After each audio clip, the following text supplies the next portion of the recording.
I was still struggling to know, who is this being? You know, I was studying engineering and I would write, my notes are not full of all the divided X and all that, It was full of who's the universal ruler, who's the grand designer, all this kind. I was trying to find him. And I got so depressed, subhanAllah. I'm just compressing 24 years of my life in like a few minutes, right? So I hit rock bottom basically. I hit rock bottom after failing exams and all that. And I didn't fail, I didn't even go. I went to the examination hall and I think I just had coffee outside. Yeah, I just wait for the exam. Yeah, straight F, no problem. One guy. Right? SubhanAllah. Alright, so then I reached rock bottom because I just really, I think I've exhausted everything that I can do trying to find purpose and I couldn't find it. So I decided one day to kill myself. I mean, I decided a few times to kill myself. But alhamdulillah, that time, whoever that was that I didn't know at that time, saved me. But this last straw, I said, okay, I always look at the universe. I always look at the universe. I always look at the sky. I mean, if you are there, can you just like show me some sign, like a thunder, Allah, or something? Like something. Hello, whoever you are, just show me some signs. But there was no sign. So I wanted to kill myself. Okay, there's no sign, right? It's just clouds. It's just blue sky. Okay, there's no sign. All right. So I said, okay, that's going to be the day. I was studying in University in Laya. There's this Vista Angkasa 15th floor. So it's 15th floor, right? Yeah, right. So there's okay, down, okay, jump. Then this thought hit me.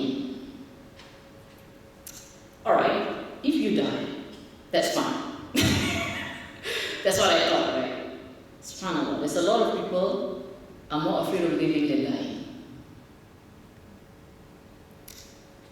But if you don't die, then what? Because all of this struggle is just in my mind. No one sees me as a problematic child, she's just in her own world. Some of my friends even said, maybe she has a toyo, she always talks to herself. But it's society, right? Toyo gene, that's all they do. Alright, SubhanAllah. So, because I was always having a conversation with I don't know who am I talking to, but then I talk to him anyway, whoever you are, at that time that I felt. Right? So the thought that, oh my God, if I don't die, then my family will know this, oh my God, this brokenness that I have that I don't want people to know. The emptiness, this pain, this dark. I want people to know that. Let me just deal with it myself. Right? If I have to go to the hospital, oh my God, if I lose my vita. All these thoughts came. Allah gave me that thought to save me, right? So I can't guarantee my death. Right? I couldn't guarantee my death. So I said, okay, no. I can't take my life away because I can't guarantee my death. If there was a thought that I could guarantee, I would have died. But of course, it was not my time. Then I did something that I should have done, but I needed to go through that process of La ilaha illallah. I said, okay, there's one thing that I have not tried. Let's try praying. So we learn how to take wudu very flawlessly, right? In school, right? Everything's perfect. So I remember those days. During the university life, I do kind of pretend pray, because I was in matriculation. So matriculations are all Malays. All Malays used to pray, right? Some like, I just have to go, when you have an orientation, everybody go and pray, so you have to go. So to go take wudu, I just stand there, and then people pray, I just bow. Just an exercise. Because I didn't understand. But that moment I felt, okay, this is one thing I've not actually tried. So I took my wudu, recall whatever I learned about praying, and I prayed. And at the point in my sujood, I cried. And cried. And cried. I lost track how long I cried. But I asked whoever that was at that time, whoever you are, show me the truth. I surrender. I cannot figure this out myself. Give me a reason to live. And I cried. You know? It felt relief. 2 weeks after that, subhanAllah, Allah is always in your life. You just don't realize it. He's always there giving signs.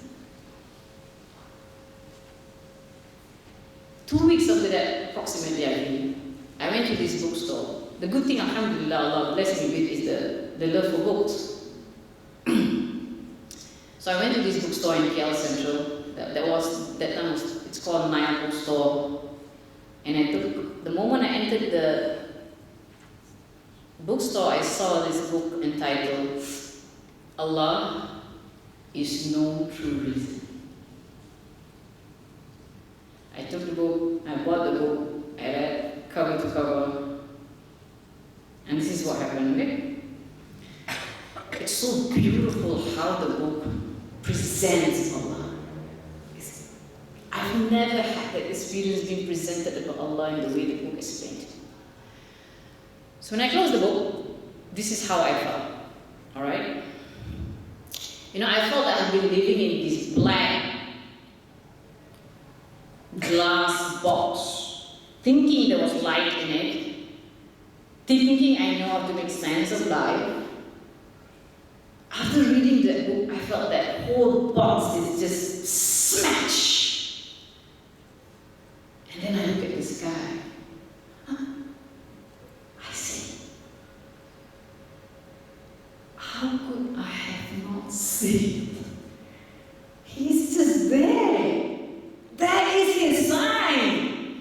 Inna fi khalqi samawati wal ard wa ikhtilafi al-layli wan nahar la ayatin li ulil albab alladhina yadhkuruna Allah qiyaman wa qu'udan wa ala junubihim wa yatafakkaruna fi khalqi السماوات والأرض ربنا ما خلقت هذا باطلا سبحانك فقنا عذاب النار. You know the link that I couldn't make between the Creator and Allah? The sky and Allah? The universe and Allah? That link that I couldn't make for 24 or 5 years of my life. That link was made. That's the day I see. That day it's as if I was a newborn. You know, I look at the sky, Allah's there. You know, I thought, oh my God, I could have not noticed anything of this. Everything is so clear. Because Allah speaks about the creation so much in the Quran, but we teach them only about do's and don'ts. What have we done to this deen? How do we introduce Allah to people and how Allah introduced Himself to us? How did Allah introduce Himself to us? Bismillahirrahmanirrahim. The beginning of every surah except for one surah in the Quran. Indeed, I am the most merciful, the most compassionate. Get that. Second surah, indeed, I am the most compassionate, the most merciful. Get that? No. And then, Alhamdulillahi Rabbil Alameen. All praise and gratitude and glory and affection and love and awe be to the Rabb, the nourisher, the creator, the sustainer, the one who takes good care of you, the one who ensures your growth. Allah, with all the manifestations of His beautiful names. The Lord of the heavens and the earth and everything in between. All mankind, Chinese, Indians, subhanAllah, I lost every insignificant identity that I used to have. I no longer associate myself as just a woman, just a Malay, just anything. I am a slave of Allah. The owner of this universe. You know how powerful you feel when you have that internalization? Like if you're connected to Dr. Mahathir, right? if you can just call out the Mahdi whenever you want, how would that make you feel? Regardless of whatever party you are in, whatever, you know. You feel some sense, right? You know, I can call out the Mahdi anytime. We can call the Rabb of this universe anytime. Have we internalized this? How real is Allah to you? How real it is? Right? SubhanAllah. So that was the day I see. The point that I want to extract from that is take ownership of you learning about who Allah is. Don't take for granted that we think we know who He is. Don't just take from any ustazahs or any ustaz, even me. No. You, all of us, have to grow through the journey of finding who He is. To the point where our heart melts when we think of Him. You know? I mean, just look at a tree, right? You look at a tree. Most of us look at a tree, it doesn't really mean anything, does it? Just a tree, I have to go to work, I have to feed my son, I have to get enough for him, yogurt for me. There's a story with the yogurt, so it's like, so subhanAllah, so it's always in our mind, and we look at a tree and we don't see a tree, right? But if you just pause for a while, just look at it, hey, that's really kind of nice. It has all this shade and all that. But if you go deeper, you'll see, oh, there's xylem, there's phloem, there's photosynthesis, there's transpiration, right? There are processes, there are principles. And if you are a little bit more knowledgeable, you can see Fibonacci ratio there. You know a lot more things that you can reveal within just a tree and a plant. That's why He calls everything His creation, His ayah, His signs. But if you are indifferent, if you are like autopilot people, right? Wake up, go to work, go to tax off, go do punch card, whatever. If we live like an autopilot, right? Then we don't notice anything around us. If we don't notice, how do we even begin praising Him? If we can't praise Him, how do we even begin saying thank you to Him? It's all interconnected, isn't it? Remember, the sweetness of Iman, first and foremost, is develop love for Allah. You can't love someone you don't know. And you can't know someone just by depending on others just to tell you who He is. Now, subhanAllah, a lot of things that people told me about Allah, as I go through my life, I have to hack it up. No, this is not Allah. No. I don't believe this Allah. Why? Because He made the dolphin. How can the Lord who makes such a cute dolphin can be so cruel like what you're saying? For example. Have you heard a lot of times, jangan buat tu pergi neraka? Have you heard of this? Really? You jangan buat tu, you pergi neraka? You really buat tu, you pergi neraka? Since when Allah says that? Allah says, if you sin as much as the earth, I will come to you, forgiving you more than that. That's what He said. We are telling a different story. So our kids grow thinking that Allah is this shallow, may Allah protect you, not Allah. God is this shallow being who's only finding your faults. When Allah is, subhanAllah, Allah empowers you to be the best version of who you are. And if you make a mistake, just get up and say sorry and move. That's it. Subhanallah. Right?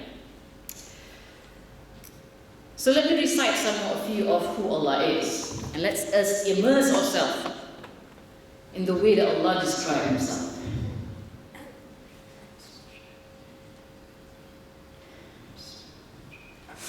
Allah la ilaha illa huwa al-hayyul qayyum. La ta'khudhuhu sinatun wa la nawm. Lahu ma fis samawati wa ma fil ard. Man dhal ladhi yashfa'u 'indahu illa bi idhnihi. Ya'lamu ma bayna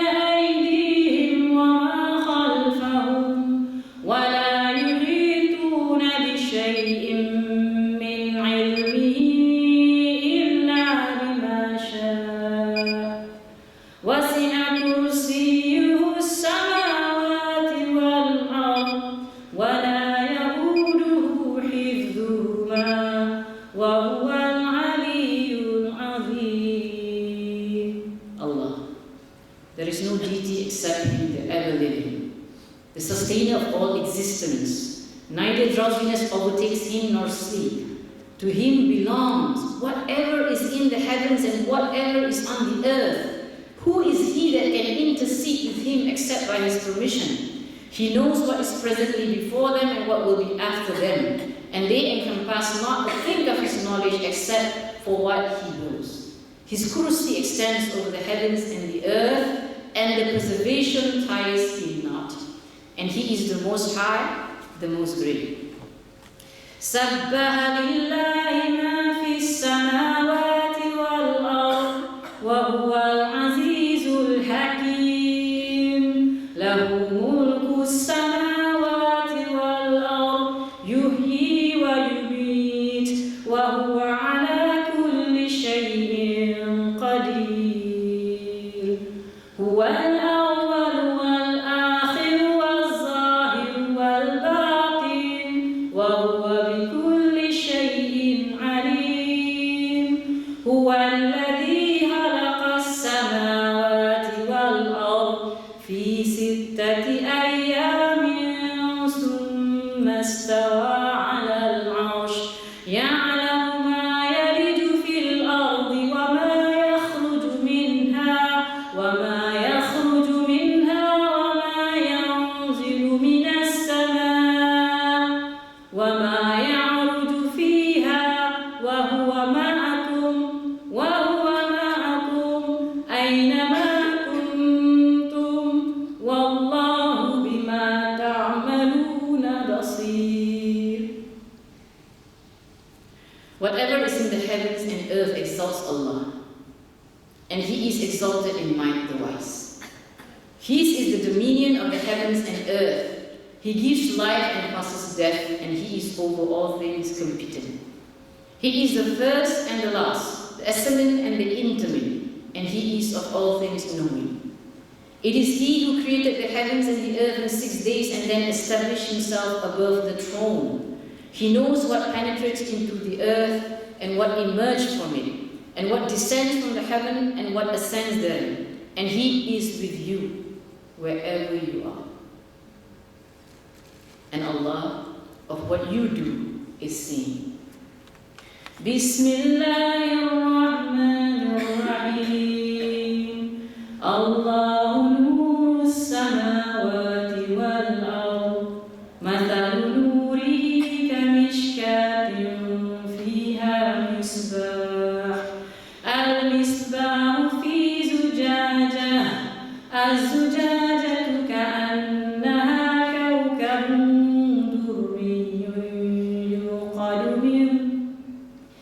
يوقد من شجرة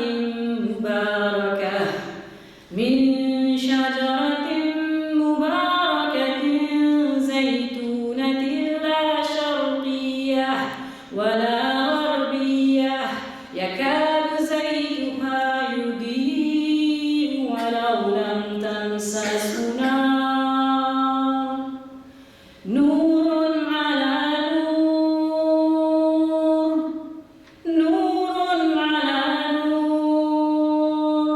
يهدي الله لنوره من يشاء ويضرب الله الأمثال للناس والله بكل شيء عليم.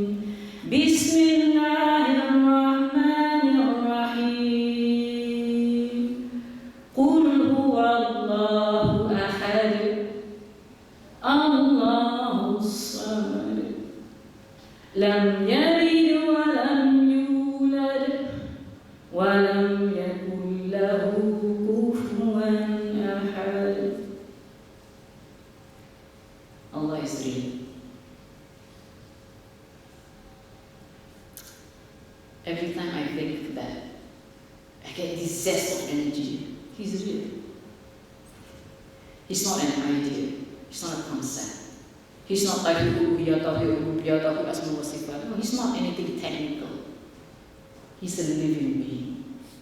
And he wants to connect to you. And he is with you wherever you are. Okay. That's the first thing, right? Take ownership of your learning about who Allah is. Don't take things for granted. Second thing is,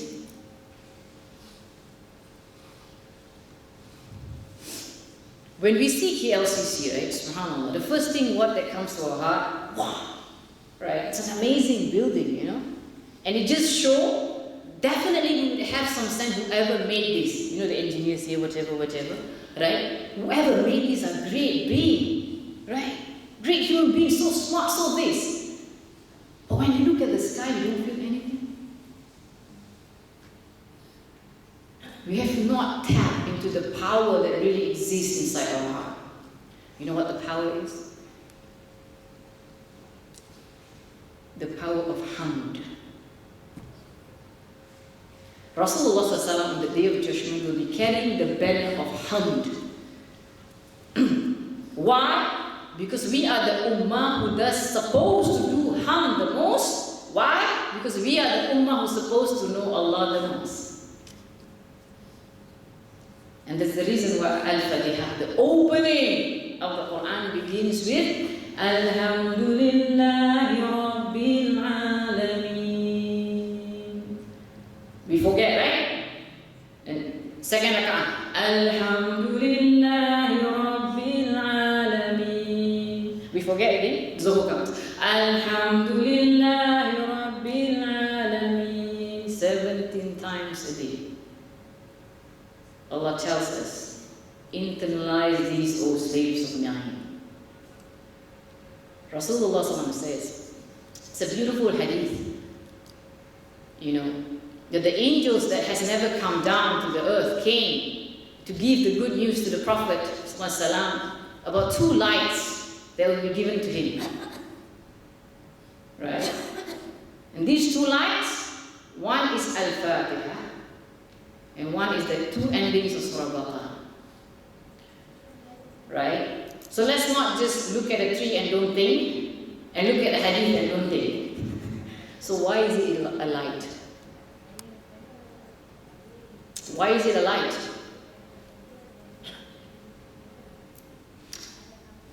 If we drive at night, right, what do we see? Do we see anything?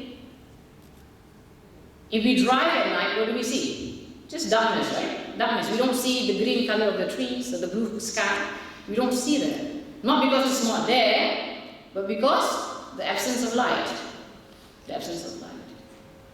A lot of us are living a life like how I have lived my life and still living from time to time, because we always fall back into that, ghafla, right? Living in darkness, when in reality, if we only could tap the light, we could see, subhanAllah, far beyond what we have ever seen before.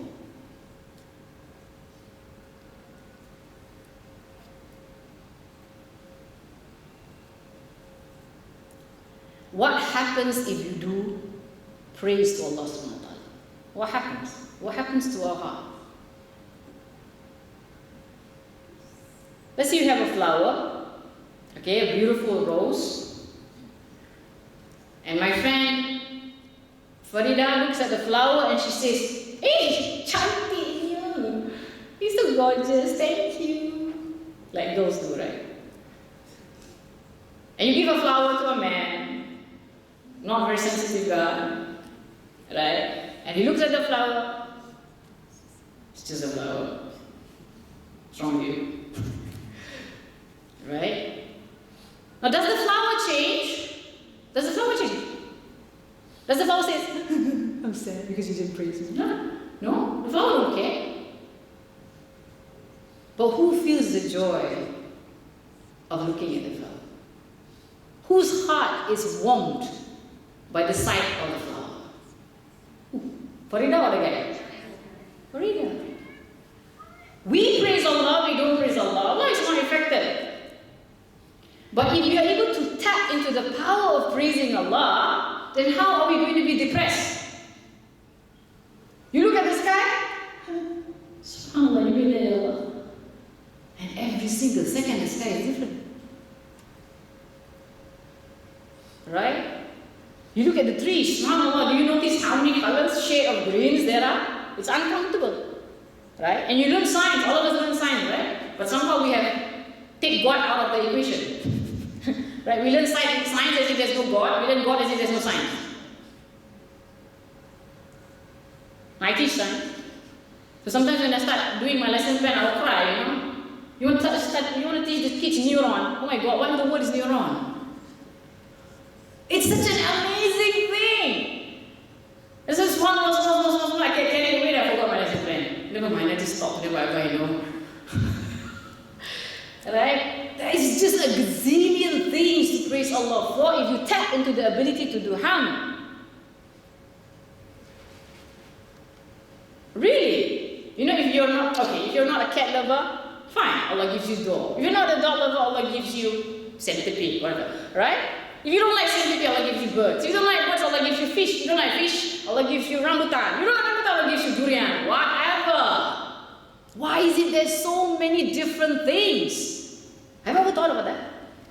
Why is it there's so many different fish? Why not just kembung? Right? Kembung je, hari kembung je lah. Salahnya. Boleh je hidup. Kan? We can survive with kembung, no problem. We'll get healthy. One kembung. Let's see, Allah make just kembung. Fish are all kembungs. Bird are all what? Gaga or boringnya. Right? Subhanallah. Subhanallah. Just gaga. You don't want to know birds? Okay, just gaga. Like last time, the teachers, when the kids draw so many colors, the teacher get confused, right? Where got such thing? Actually, they have not seen it. But today, with all this technology, you see, subhanallah. Unthinkable.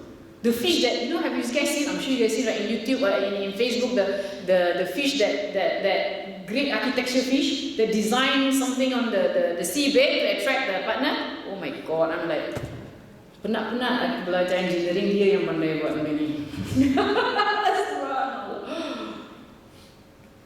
Right? Allah is always fishing for our hamd, not for Him, for us. When was the last time you look at the sun and subhanallah? No, the sun, he waits for Allah's command every day. He goes to his orbit, praise Allah, and waits for the command. He's the sun, no.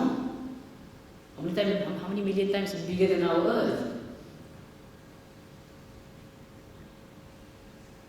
You know, when we found the black hole, I was so excited. Not because of the science. Because I got something else to praise Allah for. I'm like, okay, I'm going to pray and praise the one who made the black hole. But we have to awaken this sense of hamd. There's so much things to praise Allah for. Of course, from time to time we forget. We are human beings. Right? But if we build on this muscle, it's a muscle, it needs to be built. Just like everything else in life, right? It's a spiritual muscle that we need to build, the ability to do hamd, to praise, and to show gratitude. Really, really show gratitude. Trust me, subhanAllah, for every problem that we have, there are a gazillion blessings that He has given us. This is the reality. We realize it or not, don't realize it or not. Remember you driving in the darkness? We don't realize it because we don't see the light.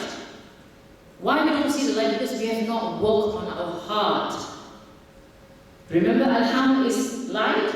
The more you praise Allah, the more you show gratitude to Allah, your heart will be lighted. Then you start to see reality for what it is. You start to see problems for what it is. Instead of assuming and putting a lot of your own ideas that paralyze you, you start to see ways of how to solve it because you know it's from Allah. You know this is a test. You know this is coming from the one who has given me so much. So I'm going to deal with these little things that He's testing me with. We get a hang of what reality is. That's why we're supposed to praise Allah, not for Him. Allah says, if the whole mankind and jinn kind worship me, I will not benefit.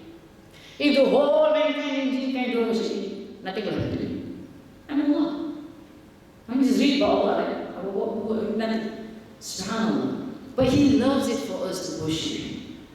So that this life becomes pleasurable. There's a Jannah in our heart. The sweetness of Iman that we can taste from time to time, engaging with Allah subhanahu wa ta'ala with His creation. Because there's no way you cannot see His creation, right? Even if you are blind, we still can feel the senses, we still can hear. May Allah give us good health to always appreciate this blessing. These two things. The muscle of praise, the muscle of shukr. We need to build this up. Trust me, it's not easy. SubhanAllah, today I do push-ups and everything, tomorrow I become gentle obese? No, right? It's a muscle. That means it takes time. Sometimes you don't see the result yet. You know, I practice Allah subhanahu wa ta'ala, I don't feel anything, right, sometimes. Right? And it's like when you want to go into a healthy diet, right? You look at the salad there's this beautiful advertisement, right? He puts apple, he puts hamburger. So he smelled the hamburger, he eats the apple. He smelled the hamburger, so no, they will do. Subhanallah, right? Because this is not so nice, you know, it's so tempting. But we know this is good for us, right? We know, who here doesn't know zikrullah is good for us? Nobody, right? Everybody, I'm sure you thought since young, zikir, can't go zikir. You know, Rasulullah was very connected to his environment, the creation of Allah. When the rain comes, he would open his, you know, this part of his body and just let the rain fall and say, this is coming from Allah. When he eats, he will say, the foods are praising Allah. I mean, imagine how do you connect that? The food's praising Allah. I mean, we are like, we can't even remember what we eat. SubhanAllah, right? He's very engaged with Allah by engaging with the creation around him. I'm not there, of course, I'm not, right? As I said, we taste the sweetness of Iman from time to time. We are all still struggling to build it. But the sweetness that you do feel, it's worth living for. It's so worth living for. I would love everybody to taste this. You know, sometimes when I see people living Islam, do not want to wear hijab and all that, you know, I really pity them, seriously. I wish they can taste this sweetness and they will just fall in love with Allah. If you fall in love with Allah, it's very hard not to wear hijab, right? I mean, I don't mean all the stokin, tangan, all that. No need lah, relax lah, chill. You know, people have different pace of how they grow towards Allah subhanahu wa ta'ala. But the thing is, you have to be in love. The essence of Islam is love. The essence of ibadah is love. That's why the sweetness of Iman can only come from the love that you have for Allah. And this love, first you need to take ownership of learning about who Allah really is. This Ramadan, make it a point. Go through the surah and the ayah in the Quran. It's just about Allah and think about it and reflect about it. Get some tafsir and just read. You know, one thing, two things, three things, you might not feel anything, but there's a moment when Allah sees you putting enough effort, He will give you that sweetness of Iman. And then you will crave it more. And you start learning more. And then you crave it more. You start learning more. You know?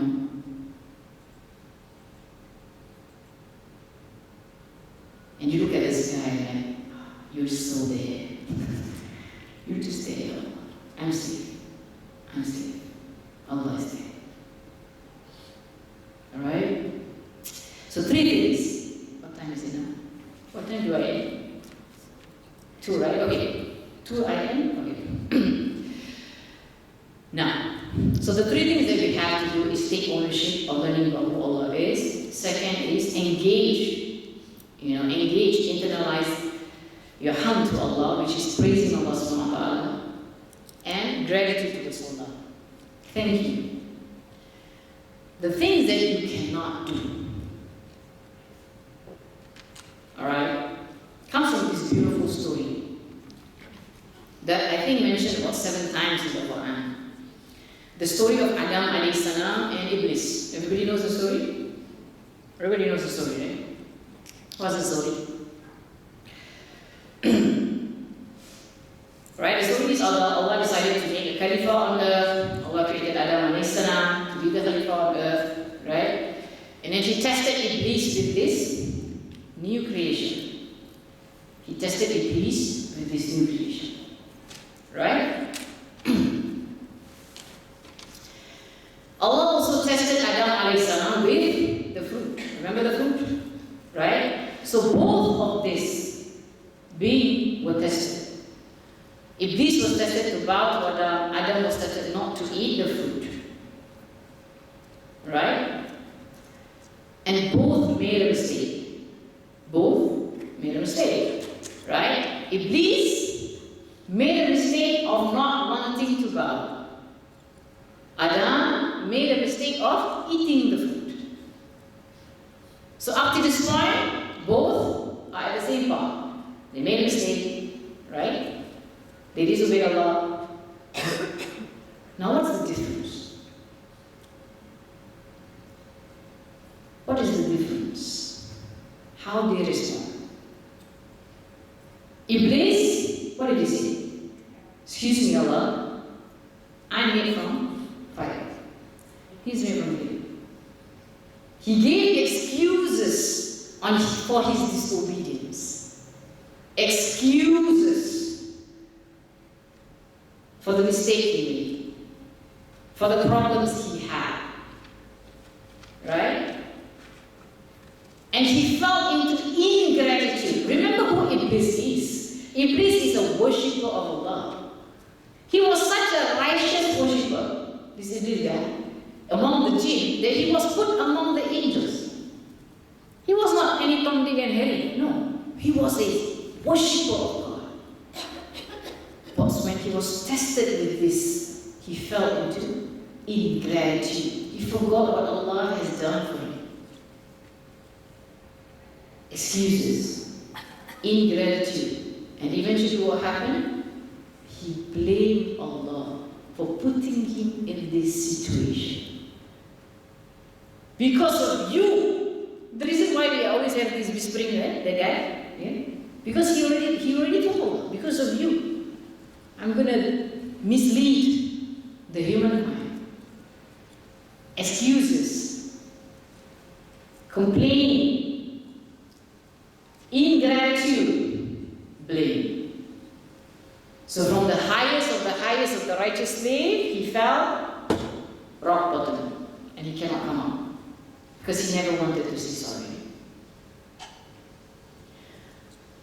Adam alayhi salam on the other hand, right? When he made the mistake, could he have said, Ya Allah, Iblis was the one. Iblis was the one who gave him the whisper to him, right? Again and again and again, and he eventually fall for it. He could have said, actually, Iblis was the one. I didn't know. No excuses. What did he do? رَبَّنَا ظَلَمْنَا أَنفُسَنَا وَإِن لَّمْ تَغْفِرْ لَنَا وَتَرْحَمْنَا لَنَكُونَنَّ مِنَ الْخَاسِرِينَ. Oh my Lord, our Lord, forgive me. Immediately repent. No blaming, no excuses, no justification. No questioning the color of Allah. Remember, Iblis knows Allah, right? Iblis so know Allah. Because they are in Jannah together. It's not the knowledge, is it? It's not just the knowledge. He took full responsibility for the mistake that he made. Right? He took ownership of the mistake. He repented. He showed gratitude. Hence he grew. Hence he is qualified to become the prophet, the first prophet of humankind. So there's two mindsets that you have to be very careful. I have to be very careful. Sometimes I fall into this as well. That's why. And this story is in Al-Kahf, remember the one that we have to recite every Friday? There's two mindsets. One is the victim mindset. The victim mindset. I'm the victim. Right. That always gives excuses. That's not solution oriented. That's just problem oriented. Right? The one who complains. For all the universe that Allah gives, you have so much things to complain. Right? The one who blames. Hence the one who regrets. وَنَفْسٌ وَمَا سَوَّاهَا فَأَلْهَمَهَا فُجُورَهَا وَتَقْوَاهَا قَدْ أَفْلَحَ مَنْ زَكَّاهَا وَقَدْ خَابَ مَنْ دَسَّاهَا. Right? And the choice that Allah gives to choose the path of tazkiyah, grow and increase, or dassaha. Right? To refrain from growing and regress. That's the victim mindset. These we have to be very careful because it will come again and again and again in our life when we are tested. When we say things like, why me? Why is this happening to me? Now who does that sound like? Is that the path of the Iblis or the path of prophets? SubhanAllah, none of the prophets had this attitude. This is something amazing that I read, I feel in the Quran about the prophets. None of them had this attitude. Ayub alayhi salam, right? He was tested with this disease for so long until he lost everything. All the maggots are coming out from his body. But what did he say? Ya Allah, I'm sick. Anta arhamar rahimin.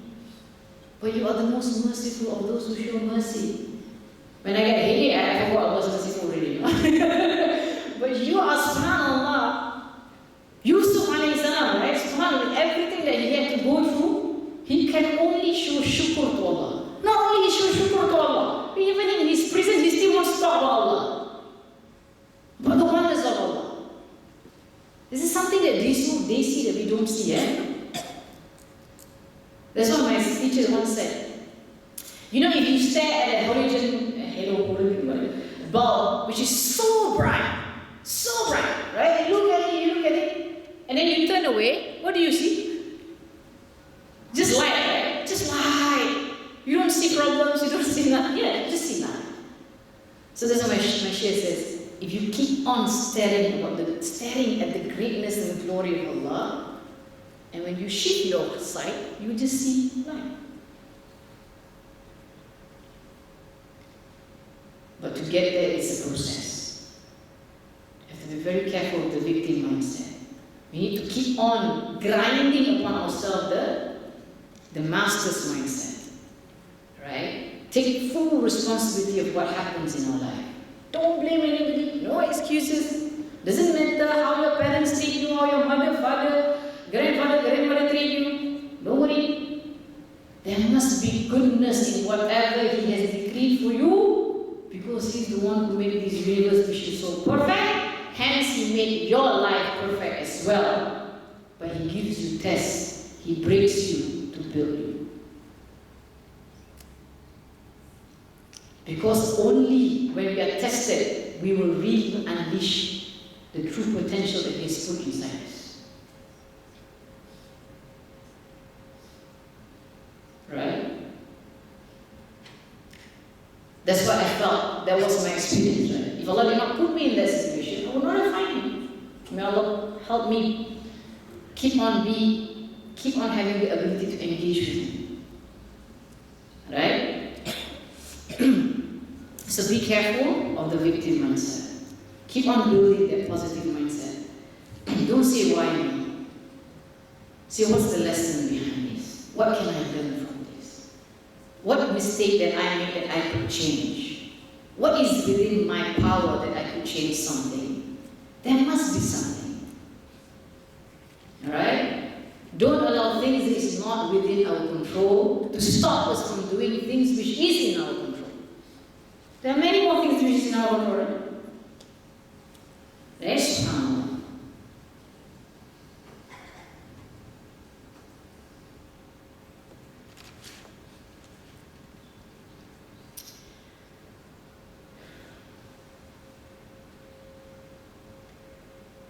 The last part that we have to be very careful. Don't take guidance for granted. Just because we are Muslim doesn't guarantee us Jannah. What guarantees us Jannah is La ilaha illallah. And La ilaha illallah is not just a word, a statement that we say in our tongue. It's the most powerful, transformational statement that can ever happen in your life. Right? Remember Iblis? Remember Iblis? He's super worshipful of Allah for all his life. But eventually he will end up in hellfire. A prostitute who gives water to a dog is going to go Jannah. Perhaps she never prayed, perhaps she never fasted. But the beauty in her heart that Allah sees, that is going to take her to Jannah. Right? That's why, subhanAllah, 17 times a day, we are required to beg Allah. Ihdina as-sirata al-mustaqim. 17 times a day, no joke, man. Right? That means between prayer to prayer, we can just stray away from the sirat al-mustaqim. That's how fast we can stray. I know, I've strayed. May Allah forgive, but alhamdulillah, Allah is extremely forgiving. You just have to get back up. Right? But let's not take guidance for granted. Let's not take guidance for granted. When you beg Allah, ihdina as-sirata al-mustaqim, mean it. Mean it. This is one of the things I try to do from time to time. Is before I pray, right? I condition myself. I set myself. I go into the zone. Right? Ya Allah, I want to glorify you, Ya Allah. I want to worship you, Ya Allah. Meet me. I don't care about the rest of the world, but I want to worship you. Right? I want to praise you, Ya Allah. I want to show thanks, Ya Allah. And I want to beg for guidance. I say this first. Because sometimes we are caught in the Arabic and we forgot what we're saying, right? We not all of us understand Arabic so well that we can engage with the Arabic verses of the Quran all the time. So we have to make some adjustment here and there. Right? SubhanAllah. And then you set your prayer. So that you are not in a mechanical, autopilot mode of prayer. It's very easy to be in autopilot mode. But that's not what Allah wants for our prayer. Engagement with Allah, connection with Allah, a state of wanting to be in awe of Him, a state of wanting to glorify Him, a state of wanting to show thanks to Him, a state of reaffirming again and again